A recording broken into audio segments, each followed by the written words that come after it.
في بيت بسيط كانت عايشة أم فادي، ست في الخمسينات من عمرها، تعبت وشقيت طول عمرها هي وجوزها علشان يربوا ولادهم التلاتة. فادي 27 سنة، متخرج من كلية تجارة، وأخته نادين 24 سنة، وفارس 20 سنة لسه في الكلية.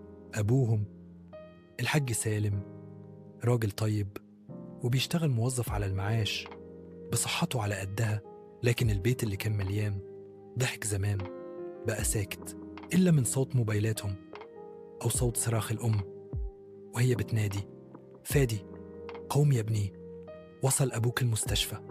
نادين ساعديني في الغسيل، ظهري اتقطع. فارس قوم اشتري عيش قبل ما الفرن يقفل. بس الردود كانت دايما هي نفسها: مش فاضي، تعبان، كمان شوية، محدش ساعدني لما كنت بصحى بدري للجامعة. كل واحد فيهم ماسك موبايله 24 ساعة، نوم النهار كله، سهر الفجر، طلبات كتير، ولا كلمة شكر. لو اتكلم الأب يقولوا له: انتوا جيلكم ما كانش فيه اللي احنا فيه. ولو اتكلمت الأم يقولوا: انتوا ما بتفهموشنا، احنا مضغوطين.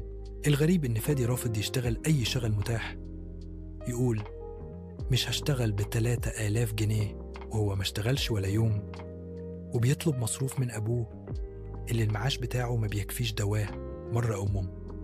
وقاعد في المطبخ صرخت، محدش سمع، كلهم في أوضهم في عالم تاني. جت الجارة، لقيتها على الأرض، دموعها سبقت صوتها، وقالت: ربيتهم علشان يرموني. في يوم الأب قرر يوقف المصروف، قال لهم: اللي مش عايز يتحمل مسؤولية البيت يشوف له مكان تاني. البيت اتقلب شتايم وعتاب وزعل.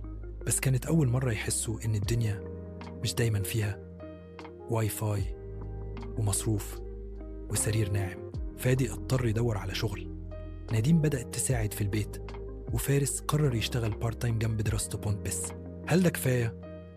ولا خلاص الجرح حصل